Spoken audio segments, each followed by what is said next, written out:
यहाँ की बात मैं नहीं जानता हूँ, गांव में तो डांट नहीं कहीं कहीं मार भी पड़ती है, यहाँ की आप जानो। तो सज्जनों, तो आप क्या करेंगे? तो ये जो ग्रह है ये दुखदाई है या सुखदाई है? एक देवी को मैंने देखा था अपने गांव में, मारती थी महाराज पति को, मारती थी, लेकिन वो तुलसीदास तो नहीं बना। क्यों? तो पत्नी की मार से, डांट से कोई तुलसीदास नहीं बनता। वो तो भगवान को कोई निमित्त बनाना होता है, कोई बहाना बनाना होता है, वो अलग बात है। तो ये ग्रह दुखदाई नहीं है सज्जनों, ये हमारे मन की कल्पना है। अच्छा चलो, ग्रह आपका नुकसान ही तो करेंगे ना। देखो, मैं बीच में 1 वर्ष बहुत बीमार था, डॉक्टर ने मना कर दिया कि ना पढ़ सकते हो ना पढ़ा सकते हो। उस समय प्रवचन करता नहीं था, पढ़ता पढ़ाता था, डॉक्टर ने मना कर दिया। तो अब अगर 1 साल हो, भले उस समय कोई ग्रह खराब रहा हो, जो भी रहा हो, मैं तो ये कभी दिखाता नहीं, कुंडली है नहीं, और कुंडली बताने वाला घर में कोई बचा नहीं। तो अब अच्छा किया ठाकुर जी ने, 1-2 बार कई पंडित पूछते भी हैं कि आपकी कुंडली देख ले। मैंने कहा मेरे को पता नहीं, घर में बताने वाला कोई है नहीं, माता पिता या कोई भी। तो सज्जनों, अब वो 1 साल जब पढ़ाई बंद हो गई, तो उस समय मेरे को लगा कि वो 1 साल मेरे जीवन के लिए बड़ी उन्नति का समय था। उस समय जब पढ़ना पढ़ाना बंद किया तो मैंने संतों का साथ करना प्रारंभ किया। कभी अयोध्या जाता था, कभी गोरख। उसी समय में ये श्री राधा बाबा जी महाराज, सीताराम दास जी महाराज, पूज्य रामकिंकर जी महाराज, पूज्य सत्यानंद जी महाराज, इतने संतों का साथ मिला, सत्संग मिला, साधना की चर्चाएं हुई कि शायद 1 साल पढ़ता पढ़ाता तो उतना लाभ नहीं होता। तो अब वो बीमारी का जो समय था वो मेरे लिए दुखदाई रहा कि सुखदाई रहा? सुखदाई रहा ना। मैं आज भी अनुभव करता हूं, शायद ईश्वर ने ही वो बीमारी मेरे लिए भेजी थी, शायद ईश्वर ने वो भेजे थे। क्यों? वो नहीं होती तो शायद इतने संतों का आशीर्वाद, इतने संतों के अनुभव मेरे को नहीं प्राप्त होते। तो अभिप्राय, चलो ग्रह आपके प्रतिकूल है तो धंधे में नुकसान करेंगे ना, यही तो करेंगे ना, या तो शरीर को बीमार करेंगे या धंधे में नुकसान करेंगे। तो देखो, बीमारी का लाभ तो आप उठा सकते हो, सत्संग करो, साधना करो। डॉक्टर ने बेड रेस्ट बता दिया 1 महीने का, बड़े आनंद की बात है। खूब मौज से भजन करो, चिंतन करो, भगवान का ध्यान करो। आपको वैसे समय कहाँ मिलता? आप 1 महीना लेटना चाहते भी तो घर वाले भोजन नहीं देते अगर लेट जाते। अब तो डॉक्टर बोल दिया लेटना, लेटो, मौज करो, और चलो धंधा खत्म हो रहा है। आप जानते हैं, वृंदावन में एक बड़े अच्छे महापुरुष हुए, कोकिल साईं। उनके परिवार में एक गेही राम जी थे। गेही राम जी को मैंने देखा, हमारे महाराज जी के पास आते थे। वो महाराज भगवान श्री कृष्ण का स्मरण करके नृत्य करते थे, बांके बिहारी का स्मरण करके। महाराज जी कभी कभी, वो जो कोकिल साईं के भक्त थे ना, सिंधी भक्त, बड़ा प्रेम करते थे। कभी कभी महाराज जी भी उनके साथ खड़े हो जाते थे नाचने के लिए। चारों तरफ वो लोग नाचने लगते थे। महाराज जी पूछते थे, क्यों नाच रहे हो? बोले, बांके बिहारी ने हमको पहचाना है, बांके बिहारी ने हमको पहचान लिया है। बोले, क्या प्रमाण है कोई? बोले, हाँ। सिंध में बड़ी भारी फैक्ट्री थी उनकी उस समय। बोले, वो फैक्ट्री में घाटा लग गया। दूसरी फैक्ट्री खोली, वो भी बंद हो गई। तीसरी खोली, वो भी बंद हो गई। मैं विवश होकर के वृंदावन आ गया, क्योंकि काम ही कोई नहीं था, काम ही कोई नहीं था। विवश होकर वृंदावन आ गया।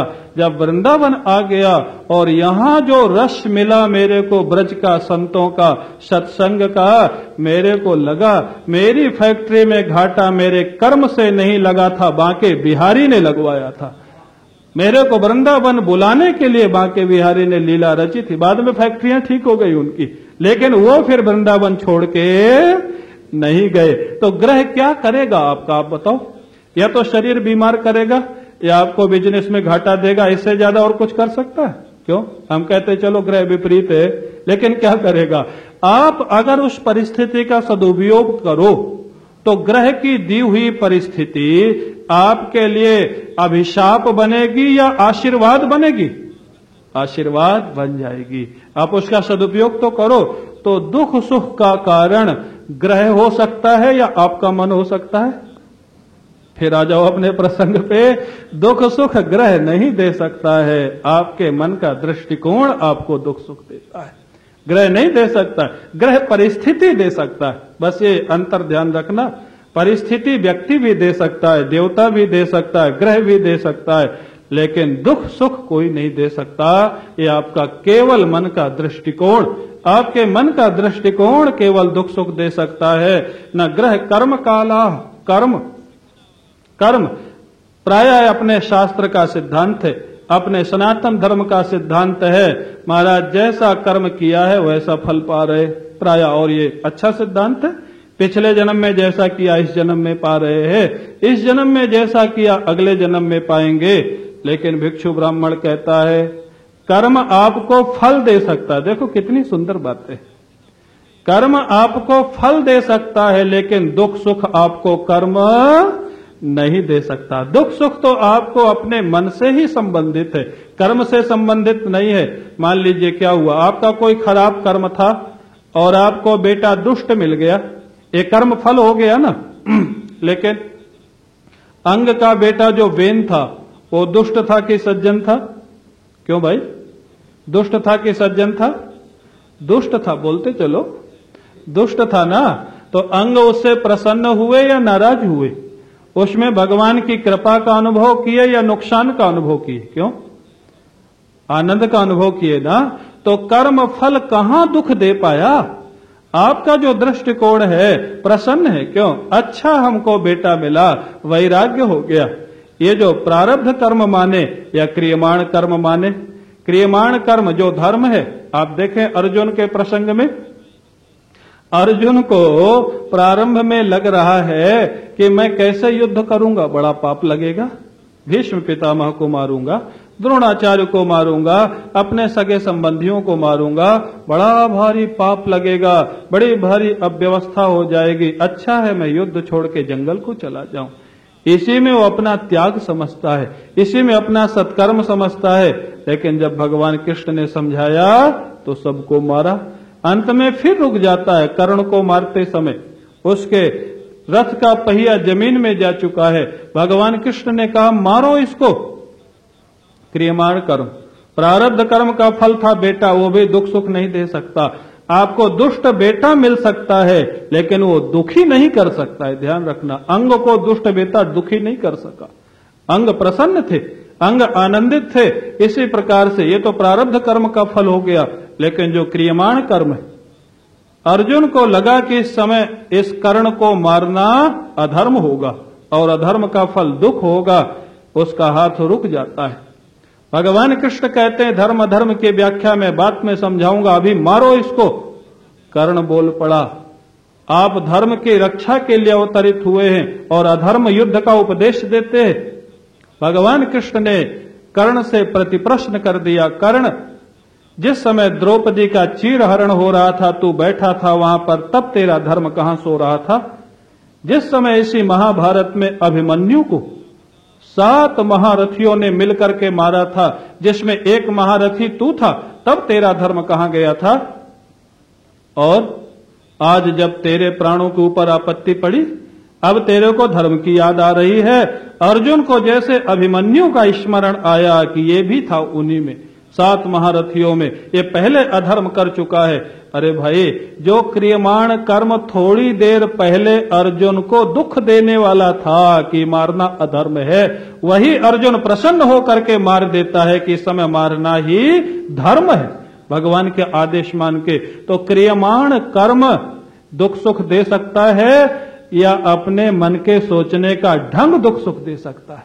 दूसरे तरीके से अर्जुन सोच रहा था तो दुखी हो रहा था। भगवान कृष्ण ने सोचने का तरीका बदल दिया अर्जुन का और अर्जुन प्रसन्न हो गया। कर्म तो वही है, कर्म कहां सुख दुख देता है। इसका अर्थ मत लगा लेना कि कर्म सिद्धांत का खंडन कर रहे, कर्म सिद्धांत का खंडन नहीं। कर्म आपको फल दे सकता है लेकिन दुख सुख नहीं दे सकता। चाहे क्रियमाण कर्म हो, चाहे प्रारब्ध कर्म हो, चाहे संचित कर्म हो, कोई भी कर्म आपको फल दे सकता है लेकिन दुख सुख आपके मन के सोचने के तरीके पर निर्भर करता है। कोई भी आपको दुख सुख नहीं दे सकता है। आप जानते हो महाराज, ऐसी ऐसी घटनाएं आई है। आप देखो भगवान कृष्ण उसी महाभारत युद्ध में जब दुर्योधन ने भीष्म पितामह से कहा आप इतने बड़े योद्धा, आपको इच्छा मृत्यु का कवच प्राप्त है, कवच, आपको कोई मार नहीं सकता, और एक भी पांडव नहीं मारा जा रहा है आपके रहते हुए। मेरे को आपके युद्ध पर संदेह हो रहा है। भीष्म पितामह को बड़ा दुख हुआ। उन्होंने 5 बाण निकाल के रख दिए। बोले ये 5 बाण मैं प्रतिज्ञा करता हूं, पांडवों के लिए मैंने निकाले। पांडवों को पता ही नहीं। अब महाराज भगवान कृष्ण को कहां चैन। भक्त के ऊपर आपत्ति आवे तो भगवान को नींद कहां। प्रतिदिन दुर्योधन की पत्नी जाती थी प्रणाम करने भीष्म पितामह को प्रातः काल ब्राह्म मुहूर्त में। भीष्म पितामह उस समय समाधि अवस्था में रहते थे, आंखें बंद करके आशीर्वाद देते थे। भगवान कृष्ण ने तरीका सोचा, दुर्योधन की पत्नी के ठीक पहले द्रौपदी को जगाया। बोले कृष्णा उठो जल्दी, बहुत आवश्यक कार्य है, सारे लोग सो रहे, ऐसा मालिक कहीं मिलेगा। भक्त सो रहा है और भक्त की सुरक्षा की चिंता भगवान कर रहे हैं और वो जग रहे। महाराज द्रौपदी को उठाया, बोले चलो चलो चलो मेरे साथ। द्रौपदी को लगा मजाक कर रहे हैं, क्यों भगवान कृष्ण उसके साथ मजाक भी करते थे। बोले श्री कृष्ण तुम हमेशा मजाक करते हो। बोले मजाक नहीं, गंभीर समस्या है, मेरे साथ चलो। चल पड़ती है। अब उनके कहते हैं वो जो कथा, जो वर्णन है महाराज जी के मुख से भी हमने सुना है। महाराज उनके चप्पलों से आवाज हो रही थी। शिविर के लोग जग जाते तो महाराज जो योजना बनाई गई थी उसमें समस्या खड़ी हो सकती थी। चप्पलों को भगवान ने दबा लिया उठा के। बोले अब चलो मेरे पीछे पीछे आओ। दुर्योधन के पत्नी के पहुंचने के ठीक 10 मिनट पहले द्रौपदी को पहुंचा दिया। अपना एक तरफ छिप गए। द्रौपदी को बोले जाओ पितामह के चरणों में प्रणाम करो। जैसे प्रणाम किया, वो सोचे दुर्योधन की पत्नी आ गई है, सौभाग्यवती भव, आशीर्वाद दे दिया। बस द्रौपदी ने कहा पितामह कल की प्रतिज्ञा आपकी सच होगी या आज की। चौंक गए, क्या कौन है। आंखें खोले तो द्रौपदी सामने खड़ी है। बस समझ गए, आंखों से आंसू बहने लग गए। भक्त वत्सलता का विचार करके पितामह ने क्या जवाब दिया, देखने लायक। 12 महाभागवतों में भीष्म पितामह का एक नाम है। बड़े भारी भक्त थे भगवान के, समझ गए। भीष्म पितामह ने कहा बेटी न कल की प्रतिज्ञा सच होगी न आज का आशीर्वाद सच होगा। सच तो वही होगा जो तेरा लाने वाला है ना, वो जो चाहेगा वो सच होगा। अब मेरे को दर्शन तो करा दे, कहां है वो, कहां छिपा है। मेरे को प्रातः काल आज दर्शन करा दे उसका। वो चोर, वो छलिया, वो है कहां। बस काम तो बन गया था। भगवान कृष्ण का सामने जाके खड़े हो गए और 5 बाण जो पांडवों को मारने के लिए निकाले गए थे आशीर्वाद में द्रौपदी को दे दिए गए। अभिप्राय भगवान ने छल किया, एक छल की घटना हुई और इतनी बड़ी प्रतिज्ञा उनकी समाप्त हुई। लेकिन क्या कष्ट हुआ, कष्ट हुआ भीष्म पितामह को, क्यों नहीं हुआ। क्यों, भगवान कर रहे हैं ना। सोचने का अंतर, इतने बड़े युद्ध में आपके साथ कोई इतना बड़ा धोखा करे तो आनंद होगा या कष्ट होगा। क्यों भाई, कष्ट होगा।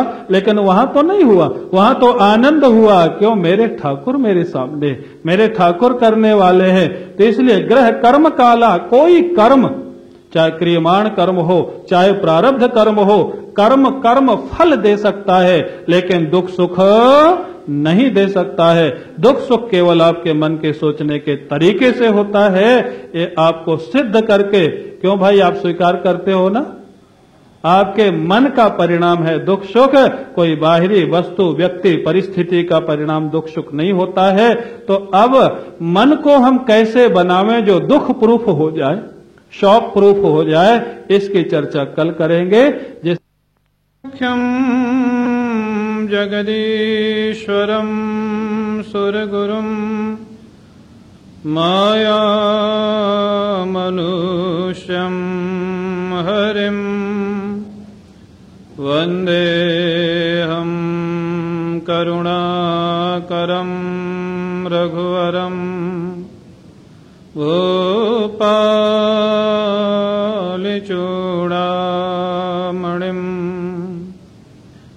वरहपीडं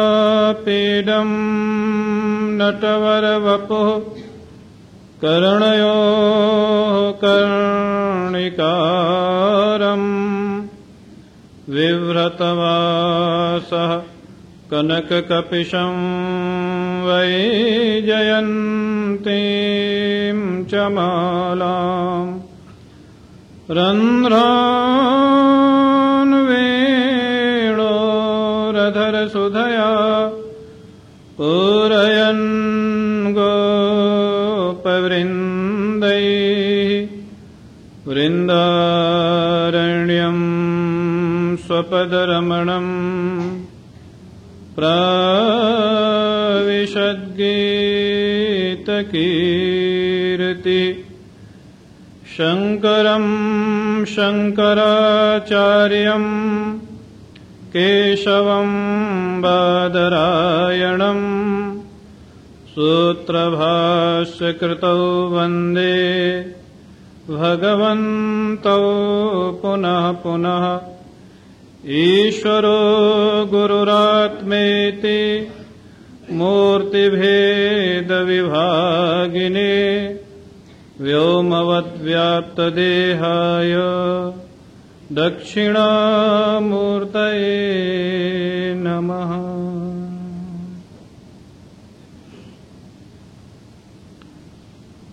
श्रीराम जय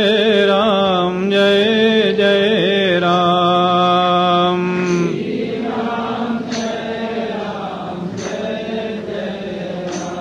ओम श्री राम जय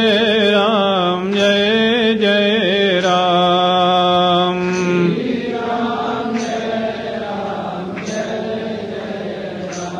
ओम श्री राम जय जय राम।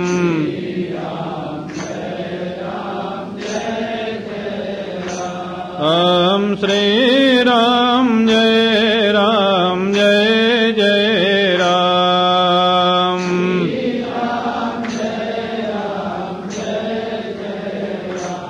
ओम श्री राम जय जय राम।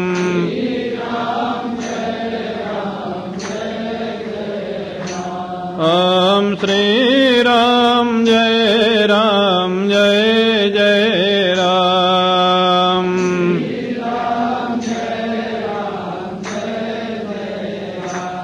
बोलिए सद्गुरुदेव भगवान की, वृंदावन विहारी लाल की।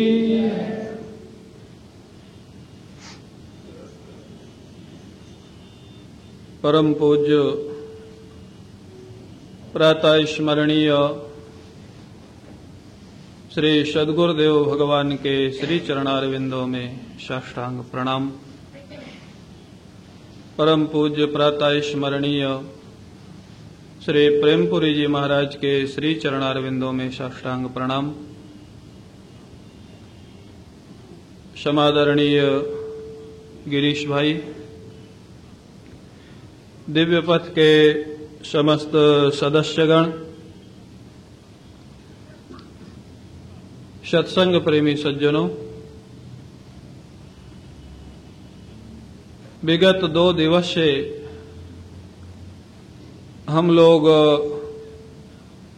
आपस में विचार कर रहे हैं, मन के जीते जीत है, मन के हारे हार। तो शायद आप लोगों ने थोड़ा माइक बोला, आप लोगों ने ये तो ठीक ठीक समझ लिया होगा कि मन के जीते जीत है, मन के हारे हार। क्यों भाई, समझ लिया है ना? मन जीत गया तो सब जीत गया, और मन हार गया तो सब हार गया। समझ में आ गया ना? अब मन को कैसे जितावें, आज ये समझना है। मन हमारा कैसे विजयी बने, या मन को हम कैसे जीत ले, या मन ब्रह्माकार भगवदाकार कैसे हो जाए, वो कुछ भी किसी भी तरीके से उसको कह लीजिए। हम मन को विजयी कर लें, उसका भी अर्थ वही होता है। मन भगवदाकार ब्रह्माकार हो जाए, उसका भी अर्थ वही होता है। लेकिन कुल मिला करके हमारा जहां तक आध्यात्मिक शास्त्र है, और आध्यात्मिक शास्त्र केवल हिमालय में रहने वालों के लिए नहीं होते। आप लोगों ने अवश्य गौर किया होगा, गीता के वक्ता स्वयं साक्षात भगवान है, और श्रोता हिमालय में रहने वाले विरक्त हैं या गृहस्थ हैं? श्रोता कौन थे भाई गीता के? अर्जुन थे ना। तो हिमालय के विरक्त महात्मा थे या गृहस्थ थे? हाँ। और गीता सुन करके हिमालय चले गए या महाभारत किया? महाभारत किया ना। इसका अर्थ मत लगा लेना कि आज से घर में जाके महाभारत चालू कर दो क्योंकि ऑलरेडी वो हो ही रहा है। महाभारत माने धर्म के लिए किया, हम लोग महाभारत करते हैं स्वार्थ के लिए, यही अंतर है। हम लोगों के घरों में महाभारत होता है स्वार्थ के लिए। अर्जुन ने महाभारत किया था ईश्वर आज्ञा को मान करके धर्म की स्थापना के लिए। तो सज्जनों, ये जो लोग कह देते हैं ना कि ये ज्ञान की बातें, ये वेदांत की बातें, ये गीता की बातें, ये तो महात्माओं के लिए है। तो गीता का ना तो वक्ता महात्मा था ना श्रोता महात्मा था। क्यों भाई? थे, दोनों में से कोई थे? अरे वक्ता ने तो 16,108 विवाह किए थे, इससे बड़ा गृहस्थ कौन होगा? क्यों, आप जानते हो कि नहीं? ठीक है, भगवान थे, लीला में थे, वो ठीक है, लेकिन अर्जुन भी तो गृहस्थ थे। आप ये कह के नहीं बच सकते हो कि ये सब महात्माओं, ये सब पहले आपके लिए। क्यों? आप कहेंगे क्यों? अरे जिसकी दुनिया छूट चुकी है वो गीता सुने कि न सुने तो ज्यादा नुकसान नहीं होगा। जो दुनिया छोड़ चुका है वो गीता नहीं भी सुने तो ज्यादा नुकसान नहीं है। जो दुनिया में फंसा है उसको गीता सुनना ज्यादा आवश्यक है। क्यों भाई? है ना? तो गीता ज्यादा आवश्यक आपके लिए है कि हमारे लिए? आपके लिए है ना। तो अभिप्राय क्या है? जितनी ये ज्ञान है, वेदांत है, भक्ति है, ये कुछ लोगों ने बना रखा है सब महात्माओं के लिए, ये गृहस्थों के लिए कुछ नहीं है। ये सब पहले गृहस्थों के लिए। तो सज्जनों, ये मन का जो निरूपण 11वें स्कंध में किया गया है, इसके सबसे ज्यादा आवश्यक तो उसके लिए है जो व्यवहार में है। जो व्यवहार में है ही नहीं उसका मन तो ठीक रहता ही है। जो जंगल में रह रहा है, भगवान का भजन कर रहा है, उसके मन की समस्या क्या है? मन की समस्या तो जो व्यवहार में है उसको ना है। अरे भाई, नौका की जरूरत उसको है जो डूब रहा है। जो किनारे हो चुका है उसको नौका की जरूरत है क्या? नहीं है। अभिप्राय क्या है? तो ये जो मन है, सारे दुख सुखों का कारण हमारा मन। आज से आप गंभीरता से अगर इस पे विचार करेंगे, धीरे धीरे आपके जो बाहरी निमित्त है ना दुख के, वो निमित्त रहेंगे लेकिन आप दुखी नहीं होंगे। बस अंतर इतना पड़ेगा। निमित्त मिटा करके कोई दुख नहीं मिटा पाया आज तक, ये ध्यान रखना। भगवान कृष्ण का जितना जीवन में वैषम्य था, शायद आज किसी व्यक्ति के जीवन में नहीं। हमारे महाराज जी कहते थे, कभी सिंहावलोकन करके भगवान कृष्ण का जीवन देखिए। जन्म के पहले उनके 6 भाई मार दिए गए, जन्म के पहले उनके माता पिता जेल में पड़े हुए, जन्म उनका चोरी चोरी जेल में होता है, नंदोत्सव उनका चोरी चोरी गोकुल में मनाया जाता है, रातों रात भाग के उनको गोकुल जाना पड़ता है। 11 वर्ष की अवस्था तक गोकुल में भी नहीं रह पाए, गोकुल छोड़ के वृंदावन गए, नंदगांव गए, बरसाने गए, फिर वहां से भागे तो मथुरा आ गए, और फिर मथुरा से भागे तो द्वारिका आ गए। कितना भागे? इतना आप भी नहीं भागे होगे जितना भगवान भागे। जितनी जगह भगवान बदले उतनी जगह आप भी नहीं बदले होंगे। और महाराज गिरनार से छलांग लगाई, भागवत में लिखा है। ऐसी परिस्थिति थी उनके सामने, जरासंध ने आग लगा दी थी गिरनार में, जहां भी होंगे जल जाएंगे। कृष्ण बलराम ने गिरनार से छलांग लगाई और द्वारिका में गिरे जाके। इतनी लंबी छलांग कोई लगा सकता है? हनुमान जी के बाद शायद यही लंबी छलांग थी द्वापर में। त्रेता में तो हनुमान जी ने लगाई थी, श्री कृष्ण ने। और अंत में जन्म उनका ऐसा रहा, मध्य जीवन में महाभारत हुआ, और समापन में अपने परिवार को अपने हाथों से समाप्त करना पड़ा। जिन बच्चों के लिए इतना स्नेह दिया था, जिन पत्नियों को हरण करके ला करके विवाह किया था, उन्हीं बच्चों को अपने हाथ से समाप्त किया भगवान कृष्ण बलराम ने। कोई कर सकता है? किसी के जीवन में ऐसी परिस्थिति आ सकती है? हमारे गुरुदेव कहते थे, श्री कृष्ण चाहते तो ये सब नहीं भी होता, क्योंकि वो सर्वसमर्थ थे, सर्वशक्तिमान थे, लेकिन दिखाया मनुष्य जीवन धारण करके यदि भगवान भी आएंगे तो इन परिस्थितियों का सामना करना पड़ेगा। लेकिन उनकी विशेषता क्या थी? वो किसी भी परिस्थिति में उनकी मुस्कान गायब नहीं हुई। बस यही आज सीखना है। मुस्कान, परिस्थितियां हटा के कोई खुश नहीं हो सका। परिस्थितियों को एक दृष्टिकोण से देख करके, एक दृष्टिकोण दे करके, एक अपने जीवन का दृष्टिकोण बना करके व्यक्ति खुश रह सकता है। अभी आप मीरा के भजन सुन रहे थे ना, कैसी कैसी परिस्थितियां हैं। लोग उनको बदनाम कर रहे हैं, परिवार वाले बदनाम कर रहे हैं, विष दिया जा रहा है, सर्प भेजे जा रहे हैं। परिस्थितियां बना के कहां प्रसन्न हुई। लेकिन क्या मीराबाई रोती थी? क्या मीराबाई शिकायत करती थी, मैं तो गिरधर हाथ बिकानी, अब तो होनी होए सो होए? मन बदल के आप खुश हो सकते हैं, व्यक्ति बदल के खुश हो नहीं सकते, परिस्थिति बदल के खुश नहीं हो सकते, मन बदल के खुश हो सकते। तो सज्जनों, मन को कैसे बदले, मन को कैसे परिवर्तित करे? ये जो मन है ना, इसको अगर परिवर्तित करना है, दो ही उपाय है। संसाराकार मन दुख और सुख देता है, वही मन अगर भगवदाकार हो जाए, वही मन यदि ब्रह्माकार हो जाए। भगवदाकार और ब्रह्माकार में कोई बहुत बड़ा अंतर नहीं है, शब्द का भेद है। जो भगवदाकार होता है वही ब्रह्माकार होता है। तो जो संसाराकार मन है वो भगवदाकार हो जाए तो आपके दुख सुख की समाप्ति हो जाएगी। भगवदाकार हो जाए। भगवदाकार मन होवे कैसे? भगवान कृष्ण ने बताया है उपाय गीता में। क्या बताया है? अभ्यासेन तो कौन्तेय वैराग्येण च गृह्यते। अभ्यास और वैराग्य। अभ्यास माने, अब आपको एक बात ध्यान रखनी पड़ेगी। क्या? आपको अपने जीवन का, हमारे महाराज जी कहते थे, अगर आज तक आपने अपने जीवन का लक्ष्य निश्चित नहीं किया तो आपके मानव जीवन का कोई उद्देश्य नहीं है, तो आपका मानव जीवन व्यर्थ जा रहा है। सब सत्संगी लोग आप बैठे हैं, आशा है कि बहुत लोग अपने जीवन का लक्ष्य निश्चित करके उस पर चल रहे होंगे, लेकिन मैं ये भी जानता हूं कि शायद सब लोगों के जीवन का लक्ष्य अभी निश्चित नहीं होगा।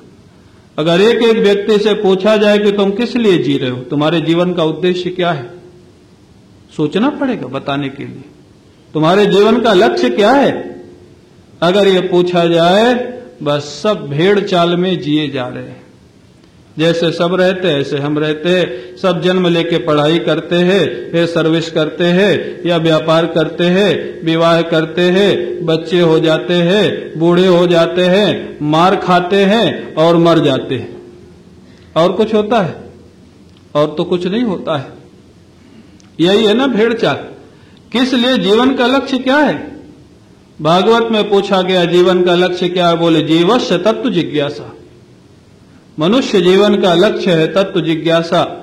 मनुष्य जीवन का लक्ष्य है भगवत जिज्ञासा। ये जो दिव्य पथ संस्था अभी आपने सुना ना, क्या नाम? कुमारी शर्मिला। उनसे सुना ना, शून्यता जीवन में आ रही थी पिताजी के बाद, लेकिन वो शून्यता धीरे धीरे दूर हो रही है दिव्य पथ के सत्संग और भजन के कार्यक्रम के माध्यम से। क्यों? जब जीवन में शून्यता माने कुछ समझ में नहीं आ रहा क्या करे। जीवन का लक्ष्य क्या है? जीवस्य तत्व जिज्ञासा। जीवन का लक्ष्य है ब्रह्म साक्षात्कार या जीवन का लक्ष्य है भगवत साक्षात्कार। क्या ये जीवन का लक्ष्य आपने निश्चय किया है? अगर नहीं किया है तो आज ही कर लेना। मनुष्य के जीवन का लक्ष्य बताया जा रहा है। आप अगर केवल रोटी कपड़े मकान की व्यवस्था में लगे हैं तो बुरा नहीं मानना, इतनी व्यवस्था पशु भी कर लेता है। पशु कर लेता है। रहने की व्यवस्था पशु कर लेता है, खाने की व्यवस्था पशु कर लेता है, और परिवार भी पशु का होता है। आप उससे ज्यादा क्या कर रहे हैं अपने जीवन के लिए? आप थोड़ा मनुष्य में बुद्धि कलाएं ज्यादा है और थोड़ा अच्छे ढंग से कर लेते हैं। और आजकल तो महाराज जो पालतू कुत्ते हैं उनको जो ट्रीटमेंट दिया जाता है कई मनुष्यों से अच्छा मिलता है उनको। एसी में रहते हैं, गाड़ियों में चलते हैं, दो दो नौकर उनके पीछे घूमते। कुत्तों को घुमाने जाते हैं कौन? आदमी कुत्तों को घुमाने जाते हैं। तो वो आदमी ज्यादा ऊंचा हुआ या कुत्ता ज्यादा ऊंचा हुआ बताओ? महत्वशाली कौन हुआ? कुत्ता आदमी के पीछे जाए, आदमी की सुरक्षा में जाए तो आदमी महत्वशाली। आदमी कुत्ते को घुमाने जाता है, इसको अब घुमाने जाना है, इसको नहलाने जाना है, इसको डॉक्टर को दिखाने जाना है, तो नौकर कुत्ता हुआ या आदमी? बुरा नहीं मानना। तो आप क्या कर रहे? आपके जीवन का लक्ष्य क्या है? आपके जीवन का लक्ष्य क्या इतना ही है क्या? सज्जनों देखो, सत्संग में थोड़ा कड़ी बातें भी सुनने की आदत होनी चाहिए। हमारे गुरु जी कहते थे, गुरु का एक अर्थ होता है जो कभी कभी गुर्राता रहे। जानते हो, गुर्राना माने डांटता रहे। हमेशा प्रेम देगा तो शिष्य का सुधार नहीं होगा। जब तक गलतियों पे चोट नहीं होगी तब तक सुधार नहीं होगा, वो भी आवश्यक है। और जो गुरु की डांट खाने को तैयार नहीं है वो जीवन में कल्याण का अधिकारी नहीं होता है, ध्यान रखना सज्जनों। तो इसलिए मनुष्य बनकर के कर क्या रहे? आपने कभी विचार किया? सवेरे उठ जाते हो, बस वो डेली का जो रूटीन है, भागो भागो, चाबी, लिफ्ट, क्या माने चैन ही नहीं। किसी से पूछो, बोले महाराज मरने का समय नहीं है। धर्मराज आपसे अनुमति मांगेगा क्या पहले कि समय है कि नहीं है? सत्संग में आ जाओ, कथा हो रही है, बोले मरने का समय नहीं है महाराज। अब तो ये समस्या है महाराज, दोनों कानों पे फोन लगे रहते हैं, दोनों कानों पे। कैसे बात करते, क्या करते हैं? एक व्यक्ति के पास तो 3 मोबाइल थे, तो मैंने कहा आप तीसरा कान तुम कहां से लाओगे? 3 मोबाइल है, 2 तो चलो 2 कान में लग जाएंगे, तीसरा बजेगा तब क्या करोगे? कहां लगाओगे? नाक में लगाओगे कि मुंह में लगाओगे? कैसी समस्या है जीवन की। ठीक है, अत्यधिक व्यस्तता ये मनुष्य जीवन का लक्ष्य नहीं है। शास्त्र में लिखा है, गृहस्थ के लिए लिखा है, वानप्रस्थ के लिए नहीं। गृहस्थ धर्म माने 25 से 50 वर्ष की आयु वालों के लिए गृहस्थ धर्म 50 वर्ष तक है, 51 के बाद वानप्रस्थ आश्रम होता है। भागवत में लिखा है, क्या लिखा है? 2 घंटा रोज ईश्वर के लिए निकालना चाहिए, बूढ़ों के लिए नहीं, ये जवानों के लिए लिखा है। 25 से 50 वर्ष की अवस्था वालों के लिए लिखा है, कितनी भी व्यस्तता होए लेकिन 2 घंटा प्रतिदिन ईश्वर के लिए निकालो।